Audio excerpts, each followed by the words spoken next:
Dr. Joseph Chalil, can there be any positive outcome of this meeting? There is a lot of pessimism amongst the European leaders because they believe that President Trump may be manipulated by a fine master like President Putin. After all, he's a former KGB, and the fact that he has seen multiple American presidents, he always has the edge right now in this particular meeting. And perhaps that explains why from a one-on-one meeting, it has been converted to a three-on-three meeting. Again, this is hopefully a great day for the world, hopefully for world peace. President Putin was given a very royal welcome in Alaska. His plane was accompanied by multiple U.S. Fighter jets, including a B-2 bomber. He landed, and President Trump was waiting in his airplane for almost half an hour, to welcome him on the tarmac. And they drove together, came to this. I would say the people who were taken for a ride are the European leaders, because remember what happened after this Russia-Ukraine deal, or lack thereof, in the past few months. European NATO allies increased their defense contribution to 5%. This was beyond even what President Trump was looking for. They were currently at maybe 1% or 1.5%. Getting them to a 2% challenge was even a struggle. Getting them to agree to 5%, and even now, whatever US is sending to Ukraine is purchased by NATO using this money and then reimbursed to the US. President was telling that, we got, several $1 million worth of check from NATO recently, and there are several billion checks are expected soon. So I think this lack of ceasefire spooked European leaders into paying more. I think as far as President Trump is concerned, I believe his mission accomplished. He won already when the NATO increased the defense spending, and I'm very optimistic that there will be, because of the seriousness President Putin took into this meeting. He didn't come alone. He came in with over 200 business leaders on multiple planes. So this is not a 2-hour meeting when President Trump said, within 2 minutes I'll find out, and if it's not productive, I'll walk out. And it's been hours, and they're still in the meeting. So I am very hopeful that there will be some sort of either a follow-up meeting or a plan for ceasefire announced. I'm very optimistic that there could be that sanctions against countries doing business with Russia could be not taken away, at least be paused, and they could be and they could freeze the line of control, as opposed to land swaps, which could come later. So in this case, I would say President Trump and his plan have succeeded or will succeed. And I think Russia, as the largest country in the world, a most powerful country in the world, Ukraine is just a distraction. There is a lot more they have to discuss, from nuclear disarmament to the rare earths, which are vast available in Russia, also the Arctic. So there's a lot more success and a lot more business deals for them, America and Russia, to be done, as opposed to just a distraction of Ukraine. I'm hoping there will be a peace, and there will be a ceasefire, and there will freeze the line of actual control, which is currently as it is right now. And I am confident, and I'm also optimistic that the NATO entrance of Ukraine is not going to happen. And that was a promise made by Biden, and that was his mistake. And President Trump is always complaining that it was Biden's war because he could have stopped it from happening. Now we are in the war. America will hopefully get involved, and there could be a friendship between U.S. and the location is very, very significant. Being in Alaska, a former Russian territory, which was sold to take care of Crimea, several decades ago. Now both leaders meeting there, and he was seen as an equal. President Putin wasn't seen as if somebody less than America. He was seen as if he was still the USSR president. He was respected and not insulted. And I'm hoping this is going to come to a very good conclusion. And indirectly, it'll be a good news for India as well, as we have the tariff on us. I think once again, go back to Dr. Joseph, who's joining us on this broadcast. Dr. Joseph, if I may ask you, from the time the Soviet Union actually collapsed. Coming together of the American president and the Russian president seems to be quite unusual. That's correct. Even the impression given while the presidents were on way to Alaska was that the 101 will not happen. It's going to be a 3-on-3 meeting. But if we look at our screens right now, the 101 already happened. The presidents walked towards together 101 with no interpreters. They sat together in the limousine. In fact, what symbolism is that President Trump usually, or any president for that matter, sits on the passenger side of the beast in the backside. He gave his seat to President, to the Russian president, and came in. So again, this is all symbolism where he's given more respect, and I'm hoping, and this is going to be interesting to see what happens to the Russian assets frozen overseas. It's again, we hear about the $300 billion which are frozen in multiple banks in Europe, but we don't hear much about the Russian businessmen's assets frozen in US and in multiple other countries or abroad. So it could be in multiple billions or in trillions over. So unfreezing those, lifting some sanctions, getting Russia as a trading partner, having a deal on rare earths, because America, when they put sanctions on China recently, the US stock market tanked. And when the sanctions were high, China actually stopped shipping rare earth magnets to America, and our factories were shutting down because our EV batteries or EV motors were made exclusively using Chinese-made rare earth magnets.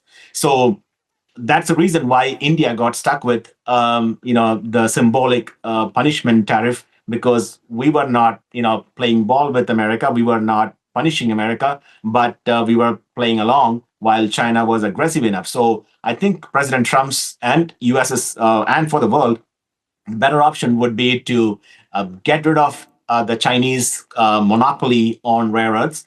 Whether that making a deal with Russia or cutting deal with anybody else would be best for the world, so that no single country controls all the wealth of this world, which will be good for the peace. Even American missiles uses Chinese, sometimes Chinese fuel for usage. So we need to, and they've been talking about even today when before he left to Alaska, was that the APIs, even though the pharmaceutical products come from India, majority of them are generic drugs, their APIs come from China. So America wants to wean ourselves off China and hopefully the world off China. And this could benefit potentially India. Dr. Joseph, if that's the case, as what Mr. Bhaskar was pointing out, that Putin is very clear. He's not here to have any sort of a ceasefire, which means that at the back of his mind, he's very clear that one Russia, the dream that he has had, the reason why this war actually began in the first place, all of that doesn't really change. What he has been concerned about is perhaps that this he sees as the perfect opportunity to lift off the sanctions, resume the business ties, enable Russia to continue with both their dreams and seeing some sort of an economic prosperity, and also being able to tell the domestic audience that, look here, I have been able to fight this out. Yeah, again, I disagree that the agenda was not set properly. Again, I think the White House succeeded in playing down the expectation. Everything was meticulously planned. You can see where the planes are parked. You can see where the photo ops are done. You can see the bomber flights flying over when the two leaders stood on the podium, the exact minute. These things were choreographed to the point, and the 3x3 and the pressers, I believe, are already written and agreed upon by two parties. So the good news is that the meetings all pre-planned. They let the world know expectations are so low. It is a listening exercise. It is not a listening exercise. They have agreed upon, in at least in broader terms, what need to be done. And I am almost certain that the outcome is already predetermined of what's going to happen. Again, For Russia, it's an existential threat to have a nuclear or a NATO member Ukraine, which anybody, I don't know if anyone with common sense, we don't agree. Cuba having Russian missiles right next to U.S., then why should Russia have U.S. nuclear missiles in Ukraine? So having a NATO membership was the red line for Ukraine. And Trump has made it very clear that Ukraine will never be a member of NATO. But Ukraine being a member of European Union, I don't think even President Putin cares. So they could be a member of European Union. I think that could be a compromise. I am more optimistic that the joint press conference has not been canceled yet.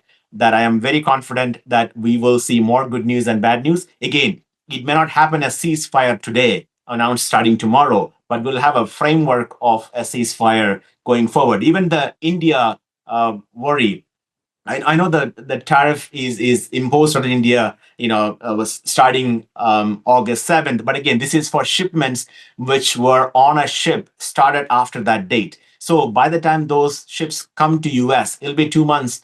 So the nobody has been paying that tariff until maybe October. So in the meantime, in the next 20 days, you will see a huge announcement by Apple for iPhone 17, which majority of them will be made in India. So I think the collaboration between India and USA, that train has already sailed. That ship has sailed. You cannot stop it. So the collaboration between the two countries, no matter what tariff comes in, especially with the two major items we trade with each other, pharmaceuticals and electronics, there is no tariff. There is zero tariff on those things. Only tariff are affected by maybe some of the seafood exports or textiles, which could be further negotiated. I am very confident that ability of people like Sergei Lavrov. These are smart people. They're friends with Indian ambassadors. They're friends. They've been there, done that for decades. Putin's been in this game for at least 25 years.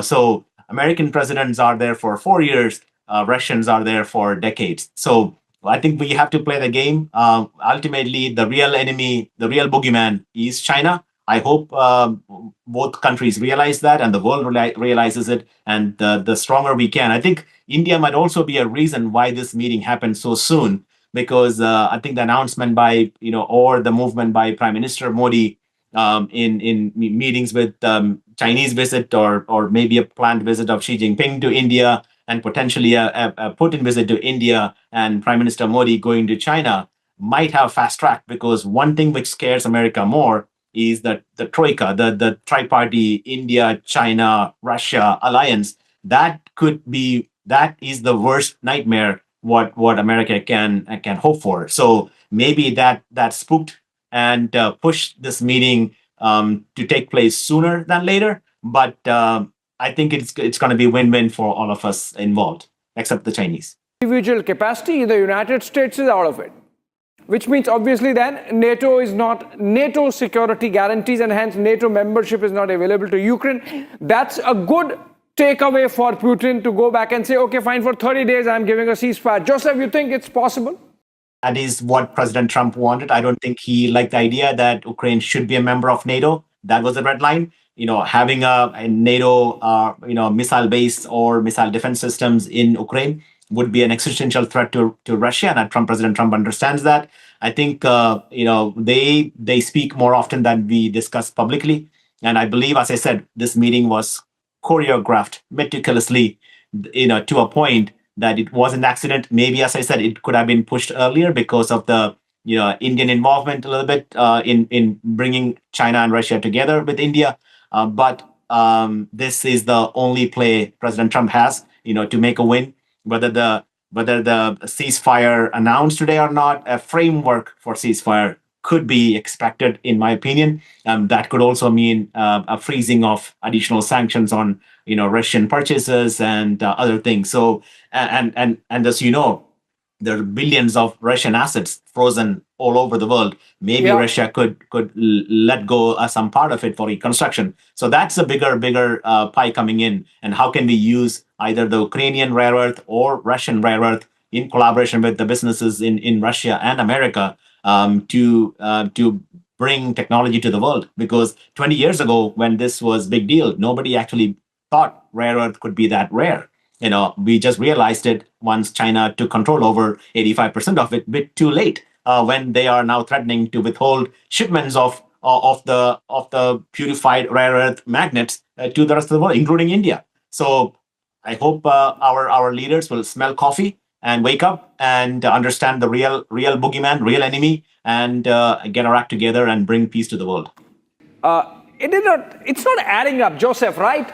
8 minutes of Putin's statement versus 3 minutes of Trump, and Trump saying there is no deal yet. And if there is no deal, there is no deal. End of the story. I mean, what's the Trump takeaway, so to say, out of this? You see the American media, you will see most of the mainstream media are anti-Trump. Like you will see if you listen to CNN, you will see. No, I'm talking about Fox. Fox News is saying it was bad. It was bad. I mean, Fox News is saying it was bad. Even Fox is not very pro-Trump nowadays. If there are news because people have seen through Trump and things like that. But again, on Fox, right now it's 8 p.m. Eastern time here. At 9 p.m. in 1 hour, Trump is scheduled to go live on Fox News with Hannity. So I'm hoping that we will have this was pre-scheduled anyway, either from the Air Force One. So when he is scheduled to fly back as planned, so he was scheduled to go live on TV. So I'm pretty sure he will open his mind and say something about what the discussions have been, or hopefully he'll open up saying something. So I would say stay tuned for 1 more hour, before we know more about what's happening. I am confident that there have been some sort of an agreement, again, agreement in the sense framework of an agreement. And because President Putin said there are two things. One is that security guarantee for Russia. So this wasn't brought up before. So security guarantee for Russia might be why President Trump said, I need to get confirmation from NATO. Maybe he wants something, in some solid. So before they announce something. So I am cautiously optimistic that this would be some sort of a guarantee from NATO that they won't, take Ukraine as a member, and that might be what Russia wants in solid terms. So I am very hopeful that in 1 hour we will know more. You think, Joseph, that the interview with Hannity could be the earliest that you could see a Trump reaction on this, or he would still hold his horses and see how it's panning out? Because he can still, put the onus entirely on the Europeans. It is your mess to handle. Please, this is what I could do and I have done. I'm more cautious than what you are proposing, because if Trump were to be angry with Putin, if nothing was happened, it was completely disappointing, Trump would have canceled the press conference and would have walked out of the meeting and would have left, for knowing him very well. He wouldn't have stayed back. He wouldn't have he wanted Putin to speak. It was, Yeah, but Joseph, why don't you... Okay, Joseph, let me do one thing. While you answer Abhishek's question, let me add this point, right? As an American, you're an Indian American sitting in Florida, right? And yes. Donald Trump has slapped 50% tariff on India. Why? Because he feels India should not be doing business with Russia, buying Russian oil. Because he claimed that we were funding the war machine in Russia. Sadly, for hypocrite Trump, today, Vladimir Putin has showed him the mirror in front of the world, saying, you, sir, have increased your trade with Russia. Thank you very much. Our bilateral trade is up by 20%. And Trump, in return, says, Russia wants to do business with America, and we look forward to doing business with Russia. This is hypocrisy, sir.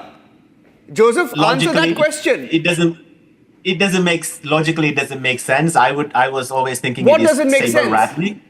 It is saber rattling. I don't think he has any intention of doing this. And this was, just buying time for 3 months. India was an easier scapegoat because if you tried to beat China up, they would get angry and they would stop all export of, You're confirming that Trump's a bully. It's okay. You can call him a bully. No. It's okay. He's your president. He's a bully. Yeah, it is. I mean, and we are just, I think he has every intention to cancel these extra tariffs before the ships which left after August 8th or 7th left India port, so that nobody will be affected. It's just a talk. So the 25% which we have, that might be a different object to negotiate with. the base tariff, not the penalty tariff, because it's unfair that why are just India being singled out? Why not China? Why not other countries? So it doesn't make sense. So I am hoping that there will be some sort of an understanding will be made. I don't think it is fully baked yet. Give them maybe a few more days, and they come up with a way to wiggle out of his tariff. I don't think he wants it. He wants a base tariff on every country, the 10%. Now, if India is given a 10 to 15%, we think it's a lottery. That's achievement of Trump. Before we would have fought if we had put in 10%. Right now, if our tariff got reduced from 50 to 25, India is happy. So maybe that's the way Trump is thinking. That now even UK is happy to pay 10% or 15%. So it seems like entire world is paying, and Trump is being happy to pay off the loan. So unfortunately, we became a victim. Again, what she said, Jackie Henrik said was what's correct. The mood of the reporters who were, I think they were all ambitious, that they were expecting some announcement of a peace, and they wanted to ask questions, and they were pretty rude to President Putin even beforehand, asking about, would you stop killing of innocents in Ukraine, and would you stop, all these other, anti-war activists, because many of the reporters are also anti-war activists over there. So maybe that's the reason why Russians didn't want to, get on live record answering questions, because once you start answering questions, they could, go violent. So maybe that's the reason why it was agreed upon that no questions will be answered. Initially, the discussion was that they will answer 4 questions, and it seems like that got cancelled. And and it seems like I saw the note President Putin was reading from. Seems like it is handwritten. So he had comments on it. It wasn't typed up and ready. So it seems like he wrote things, and he was talking about praising President Trump and blaming President Biden for the war. He's glad that President Trump is alive, talking to his assassination attempts, and calling him a friend. So I think Putin got what he wanted. I think Trump was praised. Maybe he was a little bit disappointed and tired that he couldn't announce something big, but maybe it wasn't the time, because he wanted the commitment from the Ukrainians and especially Ukrainians and the Europeans. Especially on security identities, before making an announcement, because otherwise you would be even a bigger fool tomorrow if he announced something and it falls bad on him. So I am still optimistic that something, they talked about agreement, they talked about, reaching agreements on nuclear and Arctic collaborations and rare earths. So this could be larger than Ukraine, but I'm hoping that Ukraine could get a ceasefire, or at least some sort of a framework of ceasefire soon.